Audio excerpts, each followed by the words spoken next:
So welcome everyone to the pitching skills session as part of Venture Crawl 2021. I hope you're having an awesome day so far. We're still only a couple of hours in to all of the live content. Today we're talking about pitching skills. Now, I mentioned there I am going to dip in and out of slides today, so I'm going to stop sharing my slides for now, but this session is being recorded so you can look back at it if you want to as well. Okay, so for those of you not familiar with this platform, you can, in the same way as other platforms, go to speaker view if you want to. So you can go to speaker mode or group mode in the top right corner. Just in case you wanted me larger on your screen, that's absolutely fine. You have the option to turn your videos on if you want to. It's completely up to you. There isn't a requirement, but I always encourage people where they can to turn their videos on, because it feels like we're in a bit more of a physical space together, even though we're not. So welcome everyone. My name is Jenna. If I haven't met you at the launch event, I did kick off today's amazing event and really excited to be running this pitch skills session with you. So the university that I represent is Birkbeck. Hello to everyone who's jumping into the chat there from Birkbeck, and welcome to everyone. I think we've got people from London College of Fashion, Loughborough, Brunel, UEL, loads of you joining, which is awesome. So really great to meet you.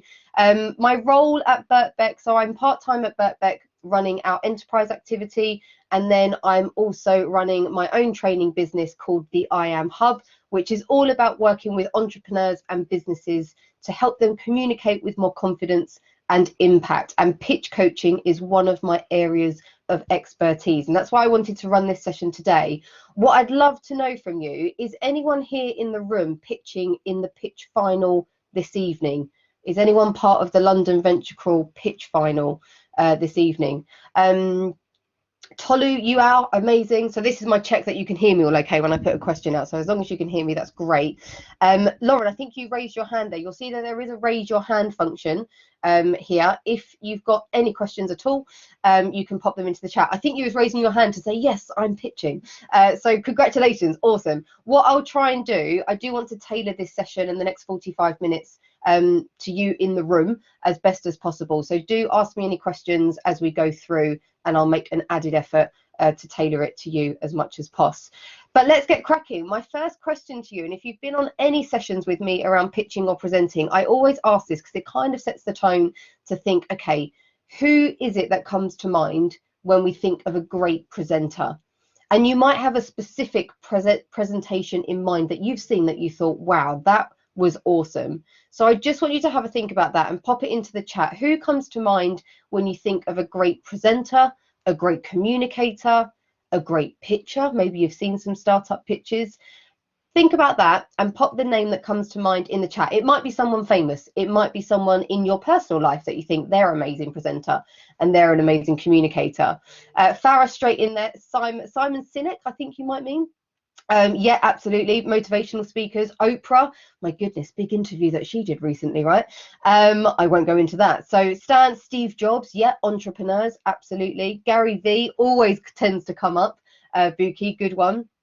Laurent, an author. Okay, great. Meg Rossoff gave an amazing talk at school. Love it. And often you'll think, why are these people coming into my mind? Why is it that these people have popped into my mind when I've just been asked to think of a great communicator or a great presenter? And I want you to think about those reasons. So what is it about these people that make them so compelling or so enticing or engaging with their presentation? What is it about them? And just pop into the chat there any words that are coming to mind of why you think these people have come to your mind of being a great presenter. Pip Jameson, Andrea, yes, founder of The Dots, amazing entrepreneur. Good storytelling, so these are the reasons that are coming up. Brilliant. Having confidence, yep. Having charm, what a great word. Having charm, being compelling. Confidence coming up again there. They're quite fluent, so maybe they articulate their message quite fluently. They've got good communication skills. Knowledge and charm, they're interactive with the audience. Priya, great shout. So this is really just to set the scene, because if we're thinking about our own pitching style and our own presenting style, think about what it could take for you to replicate that. But I want you to have an authentic pitching style and on authentic presentation style, because the skills that we're learning today, yes, they're important for your pitches, for your businesses, but you'll also be able to take them away into more general presentations that you might be doing at uni, or that you might find yourself doing at work, for example, whatever that might be. So I'm going to start sharing some slides, and I will keep an eye on the chat as we go along. So please do pop any questions into the chat as we go, and I'm hoping you should be able to see my slides here now. Any sort of tech problems, just let me know, raise your hand or jump into the chat there as well. So I'm just going to see if this will let me go along. Okay, brilliant. So this is the plan. We've got about 40 minutes or so, and I do want to answer as many questions as possible throughout. So I'll try and leave time at the end, but questions that come up, keep them going. We're going to look at the prep for your pitch. We're going to look at some video tips in particular, given that we are still operating online. Yes, we've got a bit of a roadmap, and hopefully sometime soon we'll be delivering in-person pitches, but I do want you to go away with some video tips today as well. We're then going to be looking at some of your pitch content, and I won't go into loads of detail here, but I will touch on, for example, the 90-second pitch that some of you are doing today. And then we're going to look at your audience and engaging your audience. So there's a lot to cram in. This is a top tip session. And as I say, any questions, let me know. For those of you raising your hands, if you've got a question, I would say jump into the chat if you can. If you're struggling to jump into the chat for any reason, hopefully you should be able to unmute yourself as well. So you should be able to do that as much as possible. Okay, so what we've all spoken about so far, the words that you've put into the chat often can come under the umbrella of being a compelling person. This word compelling, in the sense that we know our stuff and we can engage our audience at the same time. And there's a great book called Compelling People, literally that is the title, which talks about strength and warmth. And when I think about the strength side of being compelling, I think about the knowledge that you have on your topic and almost what you say, and I guess the strength that comes with that confidence as well. The warmth side is everything that you said around engaging your audience, building a rapport, really being interactive, maybe having that charm. So if you think about, and I break it down into sort of 3 key areas of strength when we think about those 2 areas. You've got your emotional strength, which you can show often through your body language. You've got your verbal strength, so through your voice. And then you've got your mental strength through your mindset. So it's called Compelling People, is the name of the book. I'll try and get the authors before we wrap up as well, because I can't remember them at the moment, but the book is literally called Compelling People. Okay, so I'm going to start with mindset, and this is about the prep when you're building up to a presentation or a pitch. And often this is forgotten, but it's one of the most important things to think about. What mindset are you in going into your presentation? And you don't need to put this into the chat, but I'm going to invite you to think about, if I said to you on a scale of 1 to 10, how confident are you presenting in public? So when we think about public speaking, how confident would you be? You don't need to pop it into the chat. Just think about it. 1 being absolutely not. This is the biggest fear that I have. I just don't want to do it. 10 being, yep, give me a stage and a microphone anytime. Think about where you're at on that scale. Because if you're anywhere sort of 1 to 5, for example, this is where I want you to think about your mindset going into these presentations. Even if you're 5 to 10, we all get nervous.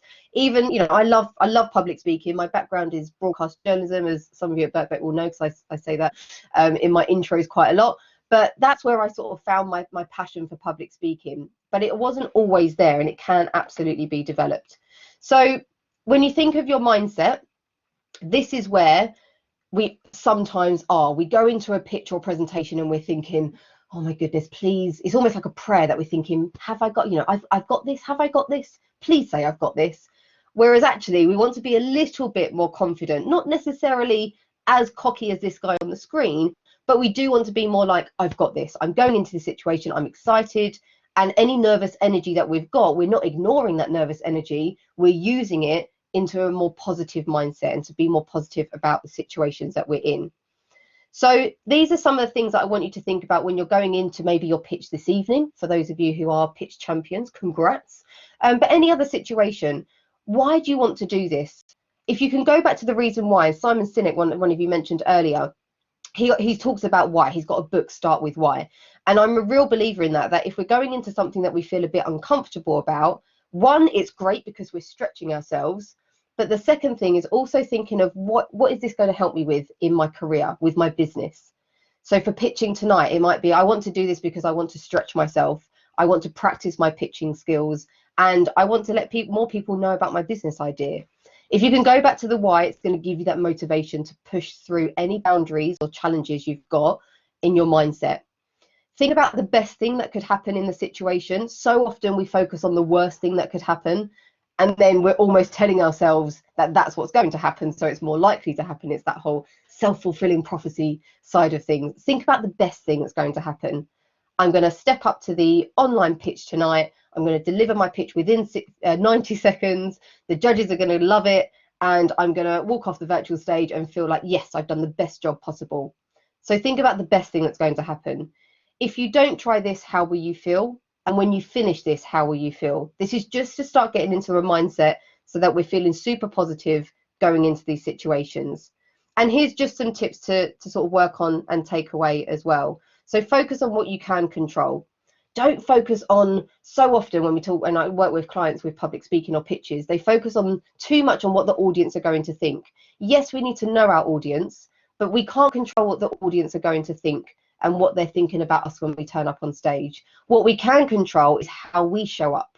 So focus on what you can control. Don't spend too much time and waste your headspace on thinking of what other people are thinking. It's a waste of time. And it's so much easier said than done, I know, but if we can start to focus on what we can control, not what we can't control, we're going to be in a much more better situation approaching these opportunities.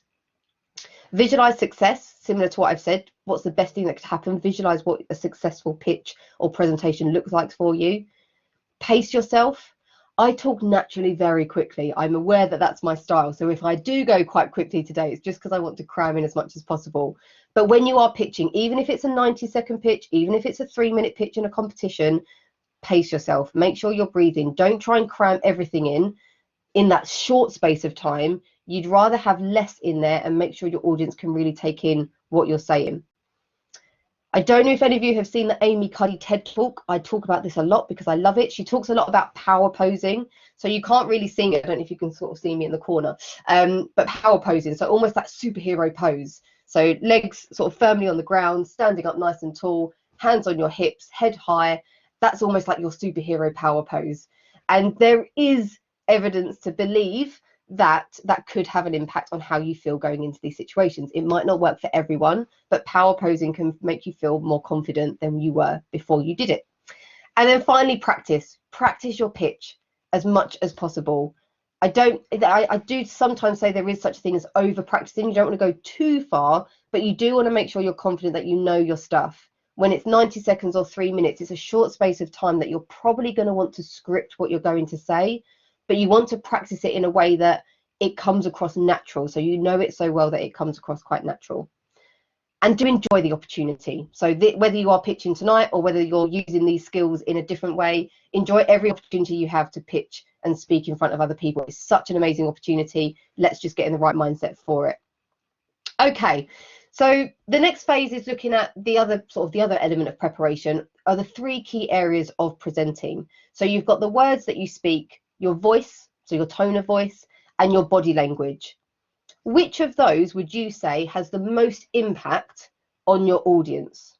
What would you say has the most impact when you're watching someone speaking or someone's watching you? Which of those 3 key areas of presenting has the most impact on our audience? And there is some research to back this up. I mean, there's some very old school research on this, but there's different papers that suggest that this does have an impact. Okay, so we've got a mixture here, body language, tone of voice. You're all spot on. Your body language and your tone of voice has more impact on your audience than the words that you say. Now, let me explain it a little bit, because it doesn't mean that the words aren't relevant. They absolutely are. It just means that how you deliver your message is super important, because if you're not delivering it in a way that engages your audience, then your message is almost going to get lost. It might go in one ear and out the other. And we're going to come on to some top tips around impactful body language and voice shortly as well. If you look at sort of research that's been done, sometimes they'll say sort of body language is most important, then your tone of voice, and then your words. I would say, especially online, yes, body language is important. Even though we've been reduced to this head and shoulders shot, it does still make a difference. We can still use our hand gestures, we can still have our feet firmly on the ground, open posture, because this still allows us to come across really engaging. We're not folding our arms, we're not looking down. I'll come on to eye contact shortly online, but our tone of voice really does make a difference, especially if we're presenting to slides. You've then got almost more pressure on your voice to engage your audience as opposed to you on the screen. So hopefully you're all with me so far. As I said at the start, any questions throughout, just pop them into the chat. Any comments as well, keep them coming. Now, the argument that I say to a lot of clients is the most common focus. If I said to you, you're preparing for a pitch deck or you're preparing a presentation, so often we'll focus on the script and what we're going to say. And that's understandable. That's often the first place to start. What we tend to not do is leave enough time to actually practice how we're going to deliver our message. So if we think about the biggest impact is with our tone of voice and our body language, why do we not take the time to actually practice how we're delivering our message as much as we are practicing what we're going to say? So make sure that you do yourself justice. You've prepped this script, you've got your content down to a T. Make sure you're taking the time to really practice how you're presenting it. Lauren, might sound slightly patronizing, but how dumb should your words be? Another, good way of putting it. I mean, it's in layman's terms, right? I would say avoid as much jargon as possible, especially when you're talking about pitching your business. You don't want to overcomplicate it. You almost want to say to your audience, or you almost want to think, if I said this to a child, would they understand it? That might be going a bit extreme. Like if you said it to a 10-year-old, 12-year-old, for example, would they understand it? Now, it's not to say you can't use, fancy words. It's just making sure that your message is as articulate and clear as possible. The simpler you can make your language, the more easier it's going to be to understand. And especially if you're working in quite a tech-heavy business, especially if it's quite complex and it's an industry that not everyone might resonate or know much about, try to avoid jargon that comes naturally to you, but it might not to other people. So hopefully that answers it. So try to simplify it and avoid as much jargon as possible. So let's think about our body language. What do I mean when I say body language? So a lot of you have said, yes, body language makes a big impact. What kind of things impact our body language? What makes up our body language when we're presenting? Pop it into the chat. Anything that comes to mind when you think of our body language. What are we talking about here? Felicia, straight in there. Hand gestures, yeah, absolutely. Lauren, eye contact, brilliant. I'm going to come on to that shortly as well. Your facial expressions, yes, absolutely. And I'm going to come out of my slides for a moment, if it's going to let me do that. I'm just going to stop sharing. If you can go to speaker view in the top right corner, some of you are probably there already. It means that I'm hopefully a little bit bigger on your screen. So things that you've just said there, facial expressions and eye contact. Facial expressions online, I would say, have even more impact than they would in person. If you think about doing a pitch on stage, for example, the audience is actually quite far away. Some people might be in the back of the room. On camera, everyone can see us in the same way. We've got this head and shoulders shot. And this is normally how I would present myself. Head and shoulders. I wouldn't be too much further away. I wouldn't be too much closer. It can be a bit intimidating. I'd be sort of head and shoulders. And for anyone that was at the launch event this morning, I have moved spaces in my house. It's a wallpaper behind me of a mountain. I haven't just suddenly gone crazy and gone to a mountain. Anyway, I digress. So facial expressions, really important. Eye contact, hopefully you'll notice, and you might have noticed it earlier when I was doing the launch event as well, I'm making a conscious effort to actually make eye contact with my camera lens. Even though I could see quite a lot of you on the screen, if I was looking at you on the screen, my eyes would be diverted down a little bit. So if I was looking at you here, this is where my eye contact would be. And I'd want to do that to an extent because I'd want to read my audience's body language. But when I'm the one speaking, this is where I'm looking. And I'm hoping you can see the difference there, that hopefully this makes it feel like I'm building a bit more rapport with you, but also that I'm talking directly to you as well without coming across too overwhelming or intimidating.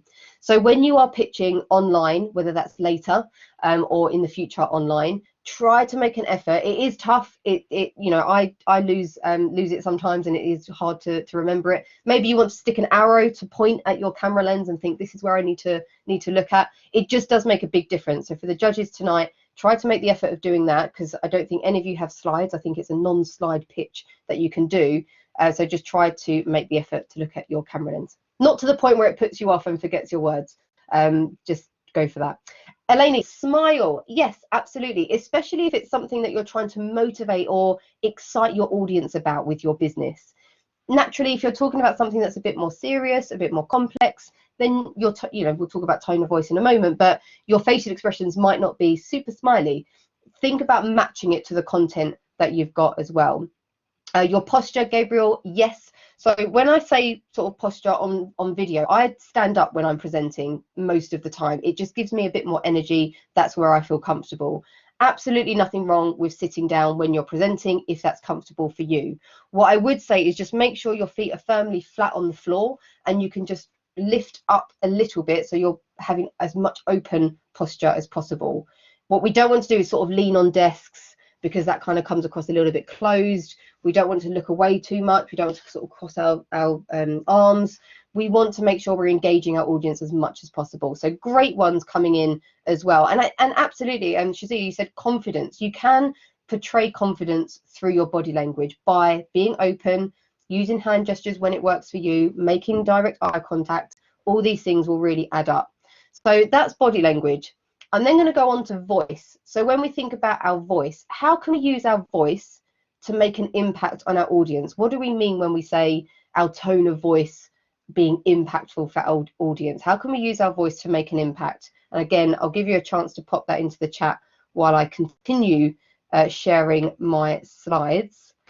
And again, just let me know if any of the tech doesn't work, but hopefully you'll be able to see the body language slide very shortly.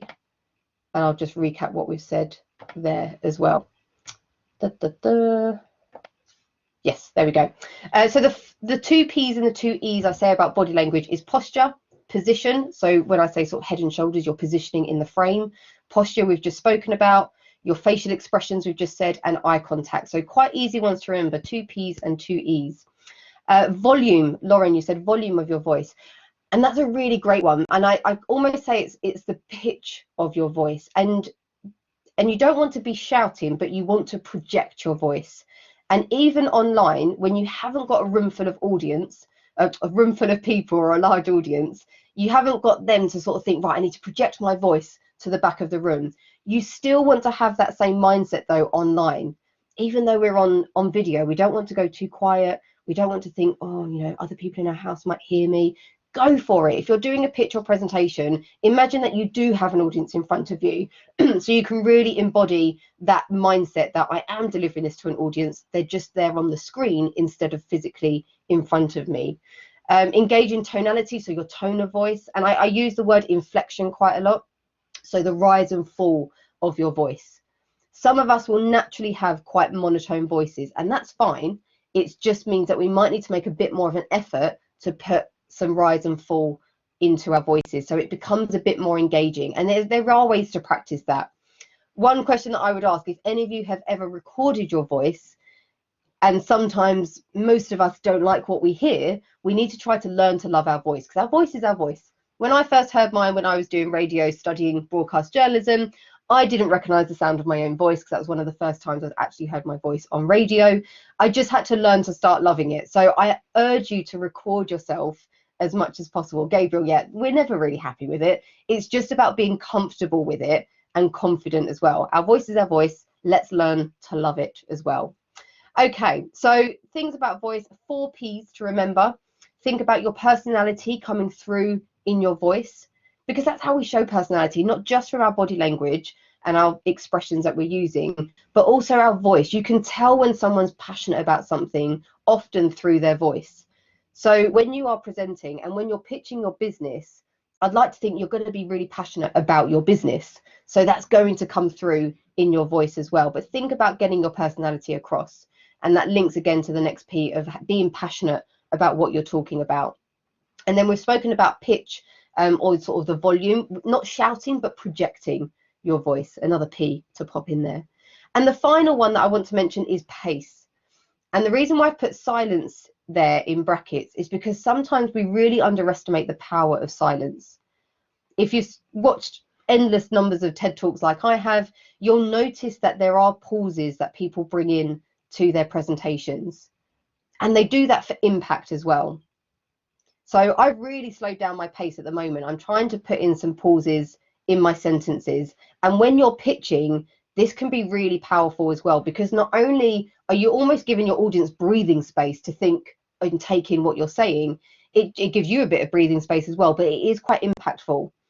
And what I'm not saying is try to, if you're a naturally fast talker like me, you don't want to go too fast or too slow and kind of go out of your natural style. But it's just about putting some pauses between your sentences, because it really will help to keep your audience engaged. So you're not going on and on and on without taking a breath, but also you're making it really powerful for your audience to take in what you're saying.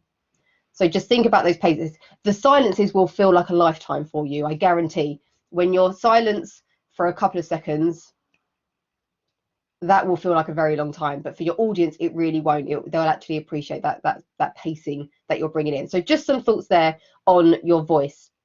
Any questions that come up, pop those into the chat. I am keeping an eye on it as well. Okay, so I've mentioned a little bit about how this relates to our video tips, but first thing to be doing, and especially for those pitching tonight, is just do some tests of your sound, your internet and your video before you pitch. Even though it might have been working all day, just do a quick tech check. It might be jumping into a Zoom call to do a quick test. That's what I often do, just to make sure it's all working okay. You might want to say to someone, can I just jump on a quick call with you to check it's all okay? It's surprising that those few minutes to check your tech, if I can say that right, really does make a big difference. So it's just a side note there, to make sure you are doing your checks. Eye contact we've spoken about. So if we're thinking about your laptop, if you're using your laptop, that's normally where your camera is, or you might have an external webcam like I'm using, just making sure that that's where your focus of attention is. Imagine your audience is in your camera lens. And on your phone, if you are using your phone, obviously think about your eye contact there. I've spoken a little bit about filling the frame. These are just, I kind of call these standard video people that we would have all seen before. The floating head, you can imagine, is literally the floating head. The distracting background, my mountain background might be distracting for you, especially if you're a skier like me and you're thinking, I just want to get onto the slopes. So I do apologize if I'm distracting you with my background, but try to have something in the background that's not going to distract people. It looks professional. I often get a question around virtual backgrounds. I think there are some great professional looking virtual backgrounds out there. I think we've moved away from being on a beach or having a crate of beer, a fridge of beer behind us, for example. And then you've got the close up as well. So just what you're trying to aim for roughly is about this. And what people don't realize sometimes is trying to lift your laptop up so that actually it's in line with your eye line or your eye contact. Because quite often our laptops, when they're on our desks where we're sitting, we look like we're looking down on people. Whereas what we want to do is meet them at their level. So try to think about if you do need to raise your laptop. When I started working virtually last year, I literally just used a box. Doesn't have to be anything fancy, doesn't need to be a fancy laptop stand, just something that's going to bring it up to be level with your eye line, I would recommend. But that's roughly what we're looking at for our framing. Think about hand gestures on video. A lot of people say, yes, but they can't see me. They can't see all of me. And especially if I'm presenting to slides, it doesn't really matter. It will still make a difference, again, for your voice, your body language. You need to work out what works for you when you're presenting.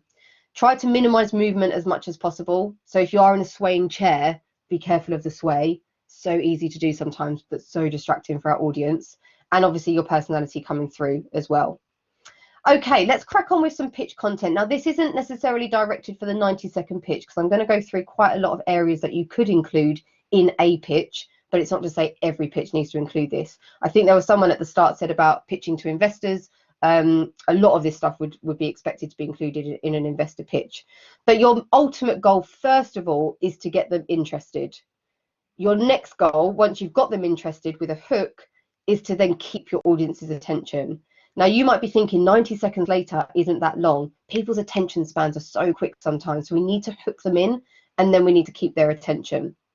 So try to think of the 3 C's. I use the alphabet a lot when I present these things, but 3 C's: be concise, be compelling. So all of those things we've spoken about, body language and our voice and our mindset, and be credible. You know, and credibility comes from being, I guess, your passion for your business, and also knowing your business idea as well. So things to consider, and again, this wouldn't be in a 90-second pitch for today, but things to consider in terms of pitching your business in different scenarios. You would always have the problem and the solution. And actually in a 90-second video, in a 90-second pitch or a 20-minute pitch, always start with the problem and then go on to your solution. The problem is almost where you are hooking your audience to think, wow, this is a serious problem. Or yes, I didn't think of this. This is actually something I need to sit up and listen to. I'm really interested to see what the solution is to this problem. So get your audience involved with the hook, so that you've clearly identified the problem you're solving with your business, and then bring in your solution.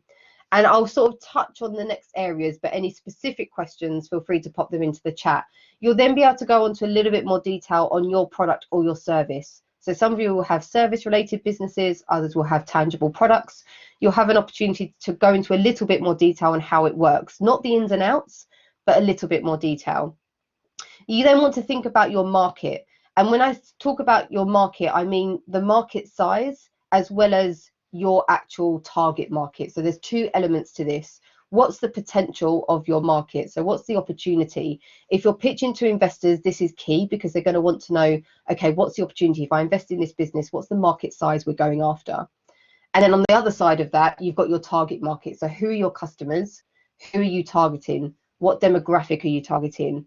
And you want to try to be as niche as possible where you can, you know, almost think about, and you've probably done, if you've done work on sort of validating your idea, talking to customers, gaining some traction, think about who your target market is. The business model is then relating to how you're making money. So you're going to want to include this. If you don't, a judge will often ask a question around, so how are you making money? Is it a subscription service? Is it a premium model, for example? Is it licensing? Is it tangible direct sales? So thinking about including how you're making money from the business. Key one here, your competition and your USP, so your unique selling point. What is it that makes you stand out from your competition? So to an extent, investors are going to want to see what differentiates you from others in your market. And you would have seen sort of different ways to present that, whether that's almost like a SWOT analysis, or what do you call it, a sort of a strengths thing where you can position yourself on a 2x2 graph, so you can see, right, this is what our competitors do, but actually we're different because we do this. So really thinking about knowing your competition and where you position yourself in your market. Go-to-market strategy, again, for more sort of longer pitches, or maybe it's a question that you might get from judges if it's not included. You know, what's your go-to-market strategy? How are you going to attract your customers to your product or service? What's the journey? Always include something about your team if you can. In the 90 seconds, it might literally just be sort of a quick introduction to yourself. Often pitches won't start with you saying, hi, my name's Jenna and my business is the I Am Hub, and this is what I'm going to be talking about today. You want something much more engaging. You can introduce yourself later on. You can give them a great fact at the start. This is the problem, ultimately saying this is the problem I'm solving. You can go into a bit of a solution, a bit more about the product, and then you might say, I'm Jenna and I'm the co-founder of XYZ and this is our team. Starting with a question, yes, and we're going to come on to ways to engage your audience. So great shout, Eleni, there as well. Traction, so if you've got any traction from your business, and this is really to almost prove that there's a market for your business. You might be in the super early stages, so you might not have much to add to this section, but certainly in investor pitches, when you're further along the line, they're going to want to see what the traction is. So have you had any people sign up to for pre-sales, for example, any surveys that you've done, any interviews you've done with people, maybe you've done a crowdfunding campaign, whatever stage that you're at, they're going to want to see that there's a market for it. So have you enticed people? How many people have you surveyed? Is there a need for this product or service? They're going to want to see some evidence there as well. Any fundraising info. So if you have, for example, done a crowdfunding campaign or you've raised some funds, investors will look for that as well. And then I've just put there any standout information, anything else that's going to really grab the attention of the audience or the investors, depending on who you're pitching to. And like I've said at the start, you know, this isn't just a one size fits all. You know, you're not going to include all of this in a super quick competition pitch, but there will maybe be questions from judges that come up if anything's missed as well. And then finally, your ask. What is the ask for your audience? So if it's in a competition pitch, often there'll be 3-minute competition pitches within your universities, for example. So make sure you know what the ask is. If it's going for money, what is it that you're asking for? Or is it specific, you know, that you want to build your network? So you're looking for people for introductions to these types of businesses. So don't waste the opportunity when you are pitching to people as well. Even today in your 90 seconds, you might not be able to squeeze this in, but there might be something that you can include that because you never know who the judges know. They might see your 90-second pitch and be like, oh, you need to talk to this person. So if you can get it in there, you might say, you know, we'd love for you to, you know, we'd love for introductions to X people, or we'd love for you to follow us at this opportunity, at this website or social media platform. So it just might be something quick to think about if you are pitching today. Okay, so there's quite a lot of information there, but I'm hoping if you're scribbling notes, great, but I have recorded this if you need to look back on it. And then finally, we're going to go into sort of your audience and how to keep your audience engaged, because you want to have a hook. And I've said this already, I'm a massive Friends fan. Anyone who isn't, I just any opportunity to get a Friends slide in there. But have a hook for your audience. How are you going to start your pitch or presentation? Elena, you've said starting with a question. Love that. Anything else? How else could we start our pitch or presentation, especially if you're thinking of presenting the problem to your audience? Think about those and pop any in the chat that come to mind. How could you actually start your presentation? How can you hook your audience? What kind of things could you use or include for your early stages, your first sort of seconds of your pitch? And a fact to go on as well that I also talk about is how long it takes to make a first impression. And there's so much research on this, but on average, it takes about 7 seconds for us to form a first impression. So our first 7 seconds of our pitch, we really want to hook the audience so they're sitting up and thinking, yes, I want to hear the rest of this.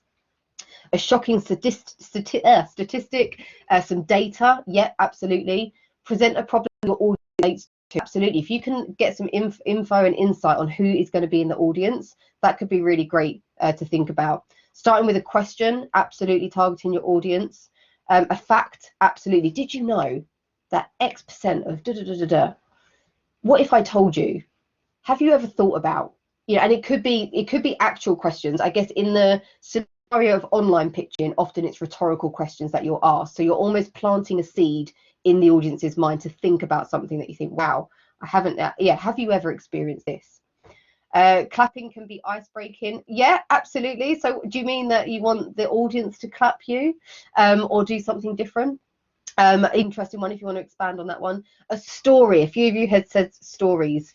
The story of something missing or going wrong, eventually leading to your product. Absolutely. Stories are bloody brilliant because they're so memorable. So if you can wangle in a story, brilliant. Just think of the timing, and it needs to be relevant as well. So it might be the story of a character.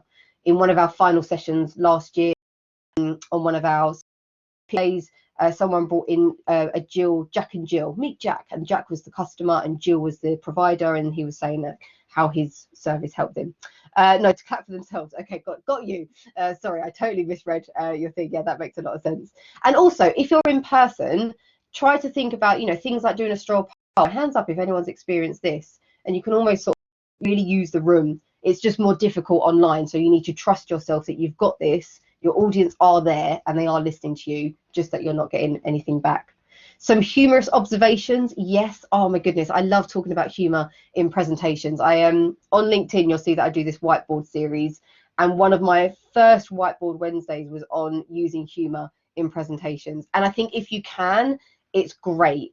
The trouble is online, sometimes we can't read the audience too well and we end up with this little bit of tumbleweed running through the screen. So I would say practice any jokes that you're going to use and make sure, you know, if you're confident to be able to style something out, then absolutely, I think humor can go a long way. But yeah, that just reminded me of a video that I did. Anyway, I digress. Okay, so some of the things that you've mentioned as well, questions, you know, probably more rhetorical questions online. Visuals if you're using slides. Now for tonight's 90-second pitches, you won't have slides to use, but if you are pitching to investors, if you are pitching to an audience with slides, try to make them visual. What you don't want to do is have all your bullet points there that are your prompts to then mention, and actually all your audience is going to do is read what's on the screen rather than listening to you. You really want to make sure your slides are complementing what you're saying, so being as visual as possible. Bring your research to life. I say research, I mean, it could be sort of research that you've done on your business idea, but you just want to bring your content to life. Think about the journey you're taking your audience on. And that's where that story comes in. Janelle, like you said, you know, you're almost taking your audience on a journey to think, right, wow, we're starting with this crazy problem. This is the issue, and it all leads to your solution. And think about having a start, middle, and end. Even if it's a super short presentation, you know, how are you starting? What's the main bulk in the middle? And really know how you're ending as well. Because as much as it's important that first 7 seconds, it's almost the last 7 seconds that are key as well, because you really want to make sure you're ending as strongly as you're starting. Hopefully that all makes sense. The final thing I wanted to mention, and it's not necessarily you know, relevant for all pitches, but more often than not, you will have judges or investors asking you questions. Now, if it is an investor pitch, you would have done endless amounts of research, and you will obviously probably have some notes with you to refer back to. But for those competition pitches, which sometimes are really tough, obviously think about what are the potential questions that could come up. So if you're looking at your pitch, you're thinking, we haven't included much detail on the traction, or maybe we haven't included much on the market, we're probably going to get a question.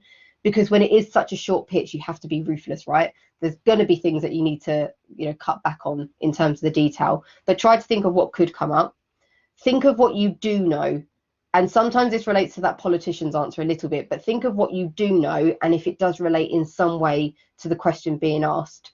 So it's almost acknowledging the question. So it's a great question. It actually relates to ABC, and you talk about something you're maybe more confident talking on. The other thing to do is obviously not ignore the question. If you have got that question where you think, my goodness, ground swallow me up, I have no idea how to answer this, just keep calm, maintain that eye contact, acknowledge the question. And even if you need to be honest, if you're thinking, I just have nothing to give to this question, the judge will rather you be honest. The judge, sounds like we're in a courtroom. The judges or the others in the room would rather you be honest and say, it's a great question. I don't actually have the exact stats now, and I do want to make sure I give you the correct information. So I'll make sure I follow up after the pitch. You know, something like that, if you say it with confidence and credibility, is going to go down a lot better than trying to blag your way through it. So that's where I've said sort of honesty meets confidence, which is where the balance is to strike there. So bringing it all together, because I know we're close to 1:45 now, but don't forget, sort of first impressions do matter. Think about your mindset going into these pitches. Get into a positive mindset. This is such an awesome opportunity. Sarah's keynote speech from this morning will be on there. She talks a lot about mindset, which I think is just really crucial. Remember your body language and voice, the impact that that makes. Try to make sure every pitch you do is concise, compelling, and credible. Think about ways to engage your audience, and also prepare for questions as well. On that note, I am going to stop sharing my slides. I'm aware that some of you will have other things to get to today, but I will stick around for a few minutes if anyone's got any final questions that they want to ask. But hopefully that's given you just some tips, quick tips, to really pitch with as much confidence and impact as possible. So thank you so much for listening and joining today's session. Hopefully that's been useful. Enjoy the rest of Venture Call 2021. You've got so much more to access. But if you've got any questions, pop them into the chat and I'll stay around for a few minutes.